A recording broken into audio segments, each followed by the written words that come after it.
Agency has launched an investigation into the multi-millionaire Brexit donor Aaron Banks and his Leave.eu organisation for alleged offences committed during the 2016 EU referendum. This could be big. Mr Banks gave a total of £8.4 million to the Brexit cause during the referendum campaign period. That was the largest political donation in British history. But the Electoral Commission has claimed that Mr Banks might not be the true source of the money. It suggests that some of the cash could have come from abroad, and that would break UK electoral laws. He denies any wrongdoing. He says he welcomes the police investigation. I suppose people always say that. Some opponents of Brexit are infuriated by the development. They say politics should look to the world of sport for what to do if rules are found to have been broken. Now, let's take an example. The athlete Ben Johnson's win at the 1987 Summer Olympics in Seoul. This was a 100-metre sprint. Ben Johnson, Canada. Less than goal first time, and Ben Johnson got a brilliant start. It's Johnson away and clear, and Lewis is not going to catch him. Johnson wins it. Lewis second. The gold medal, the World Championship, and a new world record. 9.83 seconds, an incredible 1/10 of a second. Yeah, it really was incredible. He was on drugs, and after he was caught cheating, Ben Johnson had his Olympic gold medal taken away from him. That medal, and this is the crucial thing, was then given to Carl Lewis, because this had happened. But the main story of the night doesn't concern the spirit of competition, but a man who's judged to have cheated. Ben Johnson, celebrated on Saturday as the Olympic 100 metres champion, the fastest man of the world, fails a drug test, is stripped of the gold medal and leaves the Olympic city in disgrace. Now, the question is that basically what's happened in the Brexit referendum, that they've been caught cheating? We're going to find out, see what the investigation brings us. Aaron Banks denies all wrongdoing. But if it's found that laws were broken by him or somebody else during the 2016 EU referendum by the Brexit campaigners, should we basically give the whole thing to Carl Lewis? Just say the answer is you take the second place, that's Remain, that's the result. We'll speak in a moment to a friend of Aaron Banks about this, but first to BBC reporter Manveen Rana, who's been following the story. So it centres on this fellow Aaron Banks, doesn't it? Yes, so he's obviously a very colourful character. He sort of suddenly appeared on the political landscape a few years ago, really as a big donor. For him, it's all about the money he brings to a campaign. As you pointed out, this was supposed to be the biggest political donation in British history. It's a title he often uses himself. It's something he's quite proud of. But there have always been question marks about where the money actually comes from. I've been investigating this for a while. I interviewed Aaron Banks back in July, and I asked him where the money came from, and he was adamant it came from his own personal wealth. Now, we'd been looking into this for a while. We'd looked into some of his businesses, and just from the public records, we couldn't really sort of see any that justified his having £8 million to throw around. So we kept saying, which business in particular? Where does it come from? He's got a gold mine somewhere, is that right? He's got some diamond mines in South Africa, but none of them have made any money. If anything, they've cost him so far. So we were trying to get to the bottom of where this money comes from, and he repeatedly said it came from his bank account, and that was as far as he would go.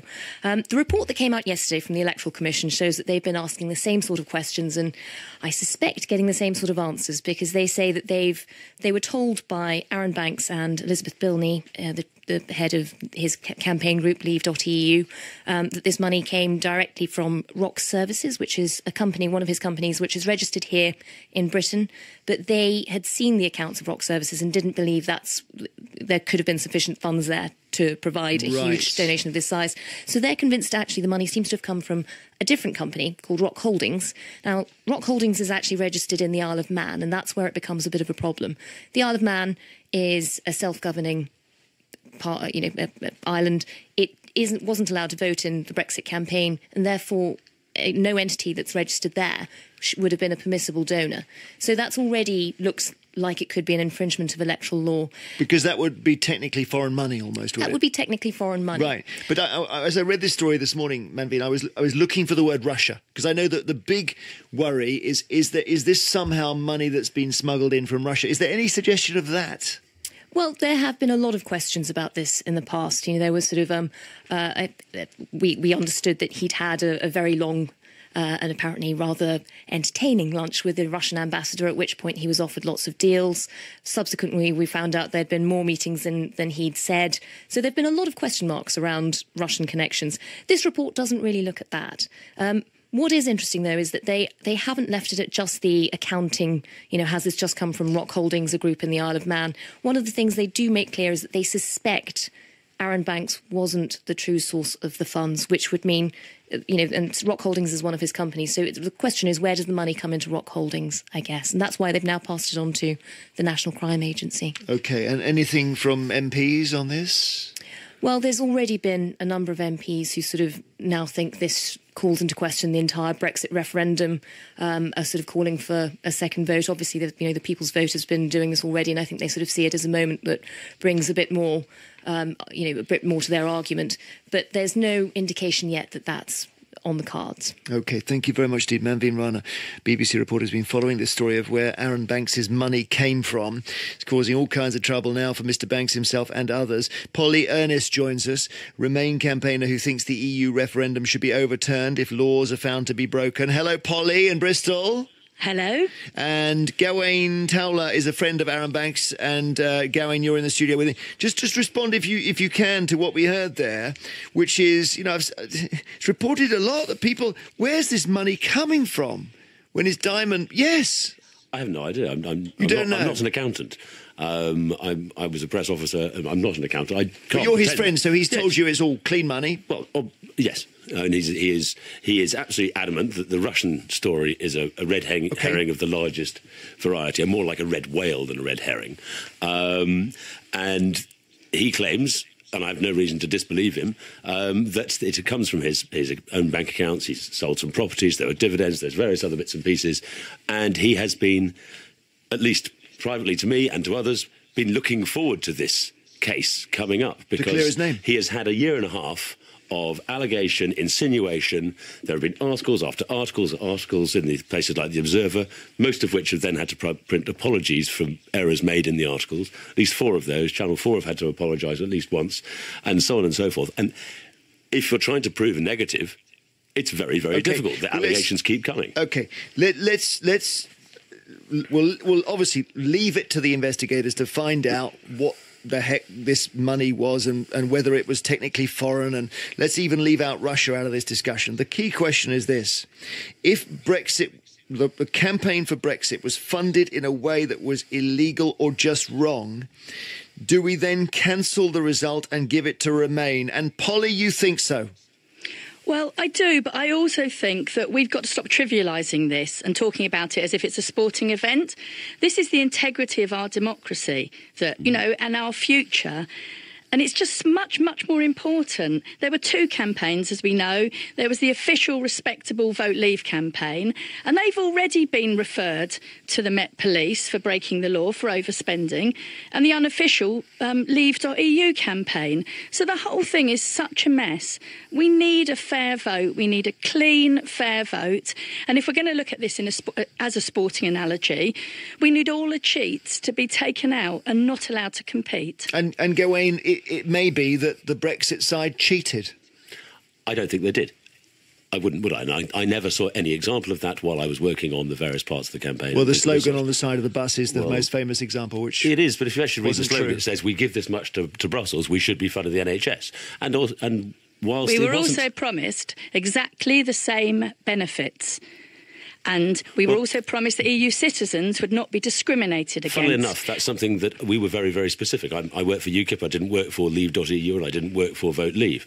And we were very, very specific on this. The only people who threatened the rights of European citizens during that campaign were people campaigning on the Remain side, waving shrouds at people and causing what I thought was... Well, that's not true, because already EU citizens under settled status... It is true. Yeah, well, it's funny, UKIP's policy was a bit kinder, if you like, to EU... settled here. The question is, if there's a prosecution of somebody, leave Arron Banks out of this. It may not be him. Somebody somewhere gets busted for the fact that the Brexit campaign was funded wrongly, let's say. Just we already fictional. know that it was. Well, funded we wrongly. don't know for sure. Well, because the Electoral Commission have already fined Vote Leave and Leave.eu and they're for appealing overspending. those fines. Okay, but we don't know for sure yet. And if we do know for sure, Gawain, don't we have to cancel the result because we will have found that you cheated? Well, I would point out that you're claiming that. I would point out that just before the accounting period for the campaign, the government spent $9 million on a campaign document that was sent through every single household's door. And that document stated absolutely with clarity that the decision of the people would be enacted. Polly, that's a very good point he's not made if there. they cheated, but not if that result was brought about through cheating. That $9 million and was if both sides were wrong, and if both sides got it wrong, and if both sides were wrong, that's why I'm saying we need a fair vote. Well, if both sides didn't do things right, then we definitely need a fair vote. This is our future that we're talking about. That I recall, just quickly, during the when the students rioted, for the first time in my life, I actually sympathised with a protest because people were given promises that were overturned. And if you look at the largest democratic exercise in our country's history... Only because we've got the largest population now and not a large majority. Okay. On a technicality, you overturn that vote. Now, I'll give an example, and I hope to goodness it doesn't happen here. One, I don't think it should be overturned. Don't threaten civil unrest. Well, hang on, let's have a listen to don't threaten civil We haven't had the example yet. But that's what he's going to threaten. I'm going to threaten the idea that if you overturn 17.4 million people's vote, then their trust in the systems of democracy will be smashed. Well, hang on. Well, I was watching that wait a sec, Polly. I was watching that 100-metre sprint, Gawain, in 1987. When Ben Johnson won, I thought, brilliant, right? Then I'm told he's on drugs. I think, give it to Carl Lewis. And wouldn't a lot of people say that? If the Brexit campaign... Go on, Polly. Well, I want to say that I talk to a lot of people in the streets because I campaign in Herefordshire, which is where I live. And the number of people who've come up to me and said, I want another vote. I voted Leave. I made a mistake. I thought the NHS needed £350 million. I never realised that people were going to be discriminated against, and it never occurred to me that we would be losing freedom of movement, and they want another vote. And why would you give people as clueless as that a second chance at deciding it? If they made that many mistakes... Well, because they were lied to. Because they were lied to. Lied to, Gawain. I don't believe they were. OK, thank you both very much indeed. Gawain Towler, friend of Aaron Banks. Polly Ernest, Remain campaigner who thinks the EU referendum should be overturned if we find that laws are broken. We don't know what's happened with Aaron Banks. We had our brilliant reporter, Manveen Rana, talking about the facts that we know so far. More is to come. Rocking the club like $1 million.